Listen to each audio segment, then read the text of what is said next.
muito bem, meus caros. É um prazer estar aqui conversando com vocês, né? Bom, e não preciso dizer que o calor aqui em São Paulo está insuportável, né? Insuportável. E claro, os meus amigos que vivem no hemisfério norte, né? Bom, eles ficam mandando fotografias para mim, né? Das ruas repletas de neve, né?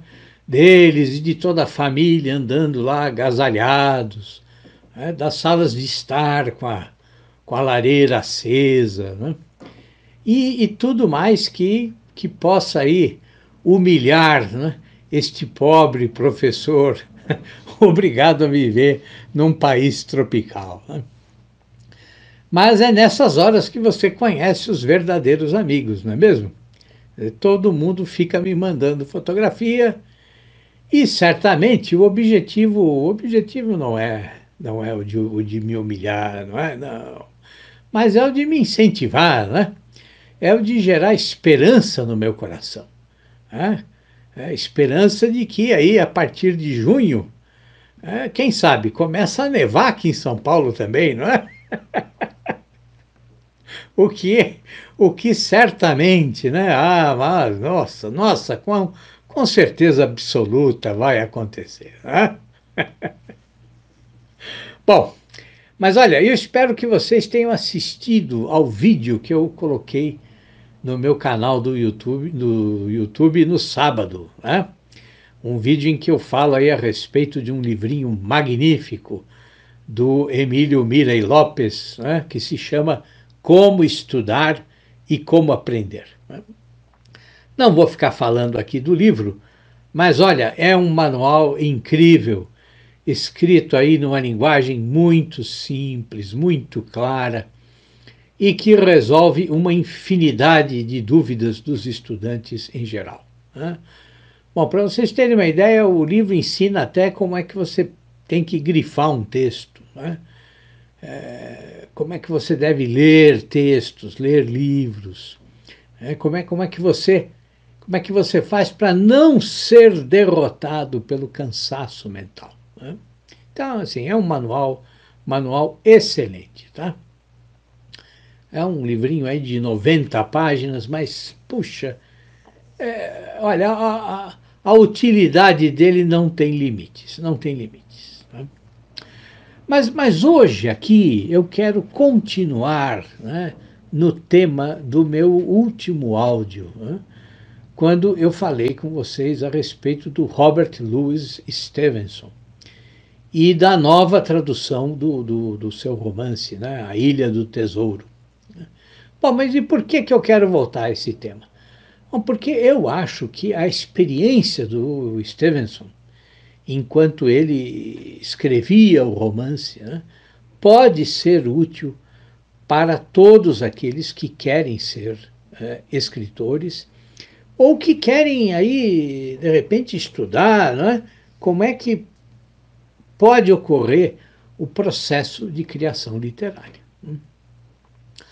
Bom, vocês sabem que antes de publicar esse romance, né, A Ilha do Tesouro, o Stevenson já era conhecido como escritor, né? Por quê? Porque em 1800, agora não me lembro direito, né? Acho que um ano, um pouco mais antes de lançar o romance, ele já tinha publicado uma coletânea de contos, né? Que se chama As Novas Mil e Uma Noites, né? Ou As Novas Noites Árabes, né? E que tinha feito lá um relativo sucesso, né? Ele também tinha publicado uma coletânea de ensaios, né? Mas ele diz que, apesar desses livros, o que ele tinha recebido, né, eram só, eram só alguns tapinhas nas costas, né, elogiando o trabalho dele e um pouco de dinheiro, mas que não dava para sustentar a sua família, né? De maneira que ele tinha sido, então, obrigado a voltar a morar com os pais, né? Além disso, o que incomodava bastante o Stevenson era o fato de que todas as tentativas que ele havia feito de escrever um romance, né, todas tinham falhado. Né? E, e, e, e tinham falhado não porque ele não gostasse de escrever, não é isso, né? Quer dizer, mas eu não sei se eu já comentei com vocês, mas assim, desde menino, ele tinha o hábito de ficar imaginando acontecimentos, né? E de, usando essa série imaginária de acontecimentos, criar jogos em que ele participava, né? Então, é claro, quer dizer, ele conta que assim que ele aprendeu a escrever, bom, a primeira coisa que ele fez foi começar a passar tudo isso para o papel, né? E ele diz, inclusive, de maneira muito irônica, não é, que ele se transformou no melhor amigo dos donos das papelarias. Né? E depois, né, anos depois de ter escrito a Ilha do Tesouro, né, ele diz que, bom, ainda bem que todos aqueles escritos se transformaram em cinzas, né, porque realmente não havia nada para aproveitar ali. Né? O problema é que essa sucessão de fracassos para escrever uma narrativa longa, né, essa série de fracassos, bom, ela ficou se repetindo até ele ter 31 anos. Então vejam, quer dizer, apesar de, como eu disse, ele já ter alguma reputação, né, ele tinha esses dois motivos para se sentir frustrado, né, a falta de dinheiro e esse ideal de escrever um romance, mas que um ideal que ficava brilhando lá, né, ao longe, e que nunca era alcançado, apesar dele ter feito já mais de 10 tentativas. Né? Quer dizer, ele começava a escrever, avançava até certo ponto e, bom, a partir dali, o processo de criação parava de maneira inexorável. Então imaginem a agonia desse homem. Né? Quer dizer, inclusive porque, apesar de continuar escrevendo, apesar de investir todas as suas forças, né, de homem maduro, de homem responsável, ele não conseguia ter independência financeira. Né? Então vejam, é realmente humilhante, né? É humilhante. E ele sabia também, né? Ele também sabia que assim que qualquer pessoa é capaz de escrever uma história curta, né? Claro, qualquer um é capaz de escrever aí mal, né? Escrever mal uma história curta. E que basta para isso ter aí algumas noções básicas, né? Ter papel, um toco de lápis e ter aí algum tempinho, né? Mas nem todo mundo, né, pode escrever um romance, né? Mesmo que seja um péssimo romance. Por quê? Porque é exatamente a extensão, né, o tamanho da empreitada, né, que desanima a maioria. Então, assim, um romancista consagrado, ele pode começar um romance, depois deixar o texto de lado, passar dias fazendo outra coisa, e em seguida retomar a sua história, aí sem nenhum problema. Né? Mas com o escritor principiante, bom, aí o problema é outro. Né? Quer dizer, o Stevenson diz muito bem que o instinto de conservação, né, que a natureza deu ao homem, né, quer dizer, esse instinto nos impede, né, quer dizer, impede que os homens que têm consciência dos seus fracassos anteriores, né, consigam suportar aí, né, as misérias de um constante empenho que nunca tem êxito. Né? Quer dizer, de um processo de criação literária que não consegue ultrapassar aí a marca de algumas poucas semanas. Né? Quer dizer, então é preciso que exista alguma coisa que dê esperanças para o escritor, diz o Stevenson. Né? Pode ser qualquer elemento, né? Pode ser um sopro de boa sorte ou de inspiração, né? Ele diz. Quando as palavras chegam aí como se transportadas pelo vento, né? E as frases então começam a encontrar o seu equilíbrio. Mas acontece que isso dura até você começar a escrever, né? Porque logo depois, né, é um horror olhar para frente e pensar em quanto falta para terminar o livro, né? Porque o escritor sabe que o sopro de criatividade inicial não vai durar muito, né? Quer dizer, ele sabe que não vai conseguir manter a mesma qualidade de estilo que ele alcançou no início do livro, porque aquilo foi só um golpe de sorte, né? E ele sabe que, além disso, bom, ele também precisa criar personagens que mantenham seus comportamentos, né? Que mantenham a sua psicologia, né? Que ajam de acordo com a sua psicologia e não acabem aí desmoronando como se fossem aí marionetes abandonadas num palco, né? Bom, e experimentando tudo isso na sua própria vida, o Stevenson diz que quando ele entrava nas livrarias, né, e via aquelas obras em 3 ou 4 volumes, bom, ele só conseguia olhar aqueles livros com veneração, ele fala, né? Porque é como se aqueles livros fossem um ato de heroísmo, né? Eles até poderiam não ser uma proeza literária, né?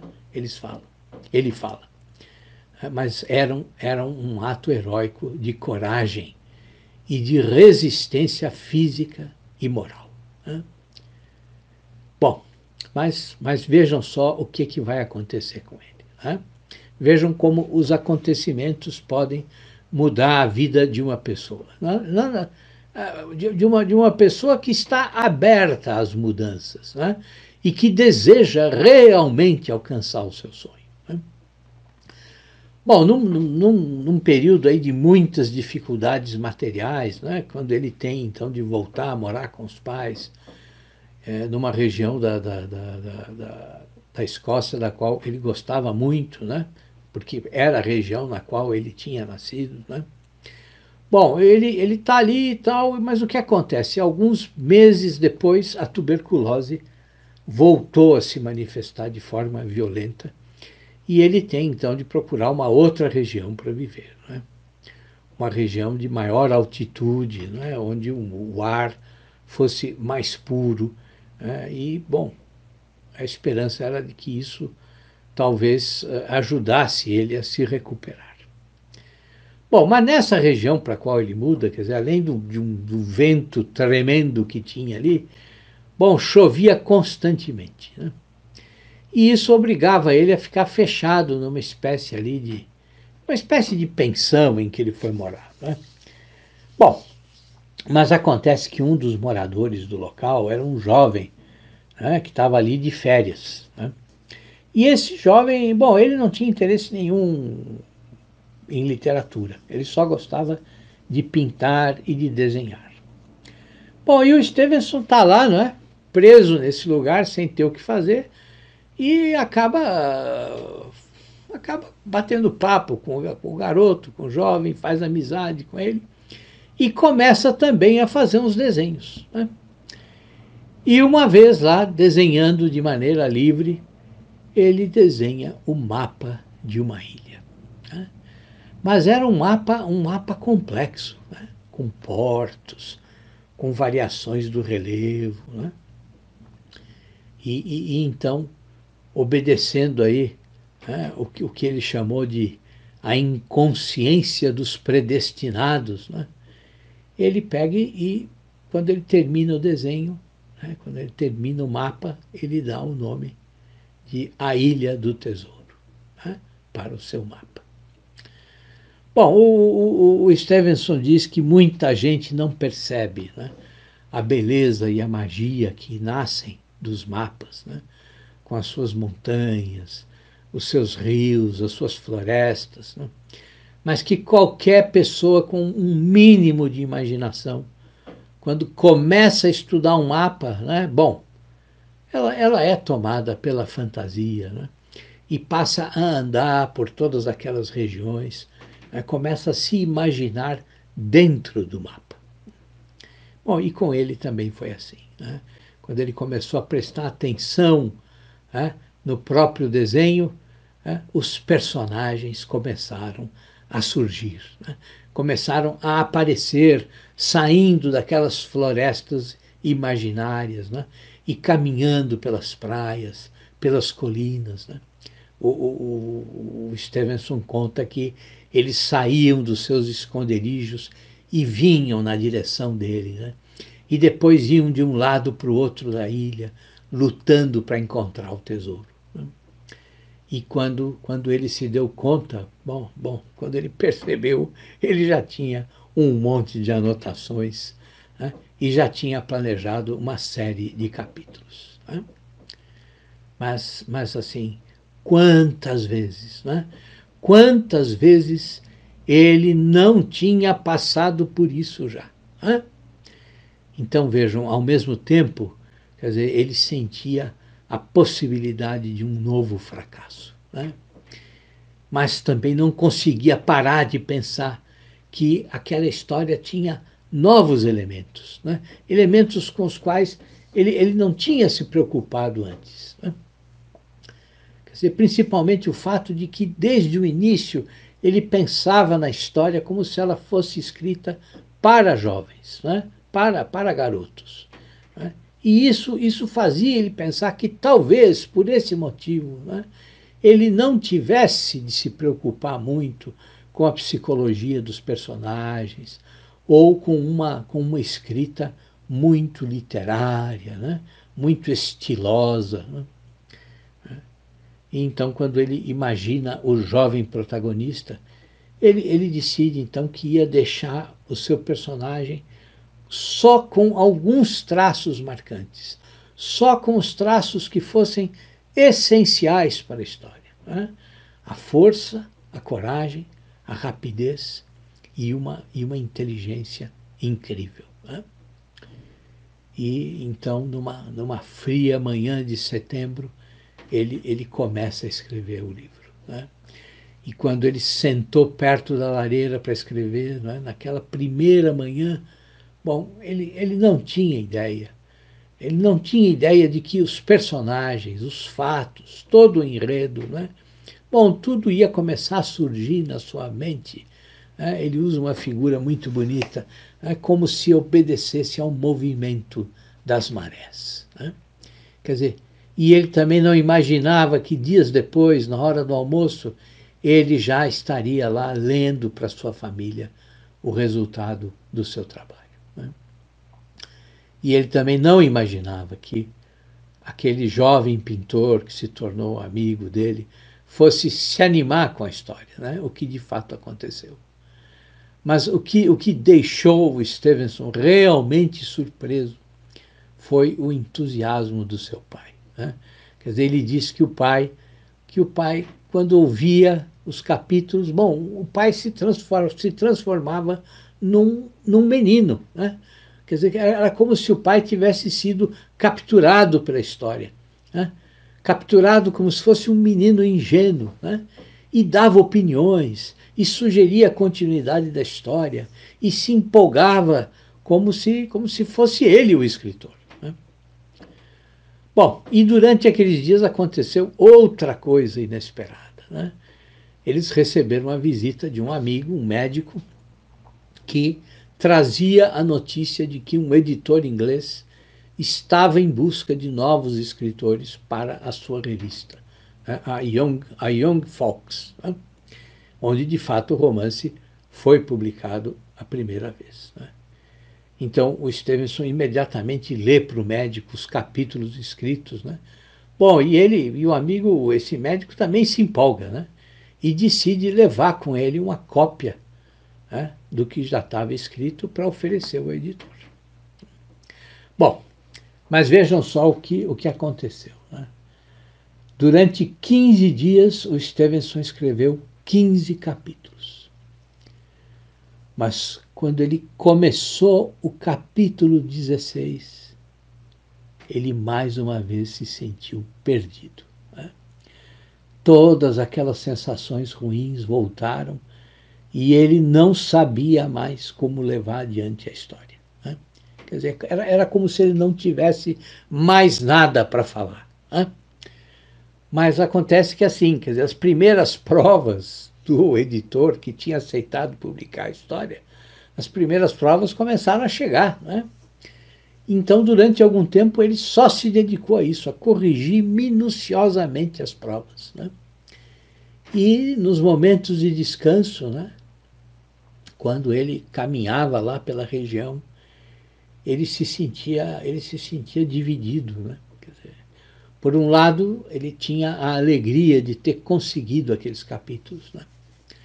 Mas ele também pensava que aos 31 anos ele não tinha nada. Né? Essa era a verdade, ele não tinha nada. Né? Bom, logo depois, ele vai em busca de tratamento para a tuberculose na Suíça. Né? Ele viaja para Davos. Né? E lá, então, certa manhã, ele senta diante do manuscrito, né? Inacabado, e fica pensando e olhando para o manuscrito. Né? Bom, e aí, sem que ele esperasse, a maré de criatividade retorna. Né? Quer dizer, tudo começa a fluir novamente. Né? E, de novo, então, ele consegue retomar a produção de um capítulo por dia. E termina o romance. Né? Termina o romance. Bom, mas vejam só, a aventura do livro ainda não acabou. Né? Ainda não acabou. Né? Tudo tinha começado pelo mapa, não é mesmo? Pois bem, esse mapa era um mapa repleto de detalhes. Né? Cada detalhe estava ligado a um detalhe da história. Né? E quando ele envia o resto do original para o editor, ele manda também o mapa, porque ele queria que o mapa fosse publicado junto. Né? Bom, mas acontece que os editores, por algum motivo, perdem o mapa. Perdem o mapa. Né? Bom, e aí o Stevenson enlouquece, né? Enlouquece, porque todos os pormenores da história estavam relacionados com o mapa. Quer dizer, o mapa refletia em cada detalhe os passos, as decisões dos personagens. E agora, né, agora para redesenhar tudo, bom, ele tinha de voltar aos manuscritos, né, reler tudo e compor novamente o desenho. Né, relendo todos os pormenores. Né? Bom, e essa é uma trabalheira. Né? Mas o pai dele ajuda o Stevenson e faz um novo desenho. Né? Um desenho cheio de pormenores. Ele disse que o pai faz um desenho muito preciso e muito bonito. Né? Mas o Stevenson diz que, por algum motivo, né, a ilha, quando ele viu o novo mapa, né, a ilha tinha perdido o encanto. Né? Quer dizer, já não era mais a sua ilha. Né? Era outra ilha, mas não era aquela ilha que ele tinha imaginado. Né? Bom, de qualquer forma, o livro foi um sucesso. Né? E ele não só se tornou realmente famoso, como alcançou a independência financeira. Né? E assim, quem se interessar por uma descrição geográfica perfeita da ilha, né, eu recomendo que vocês consultem. É um livro um pouco difícil de conseguir, né, que é o Dicionário de Lugares Imaginários. Né? É um dicionário escrito pelo Alberto Mangel e pelo Gianni Guadalupe. Né? Foi publicado aqui no Brasil há muitos anos pela Companhia das Letras. E lá no verbete Ilha do Tesouro, bom, tem uma página inteira de descrições minuciosas. Né? E também tem um mapa. Né?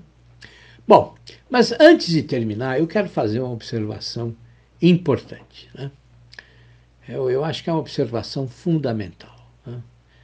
Não pensem que o romance nasceu de um mero golpe de sorte. Né? Não, não, não, não, não. A Ilha do Tesouro, meus caros, é o resultado de todos os anos de seguidos esforços do Stevenson. Né? Ela é o resultado de todos os fracassos que ele experimentou, mas que nunca o abalaram, nunca o abateram completamente.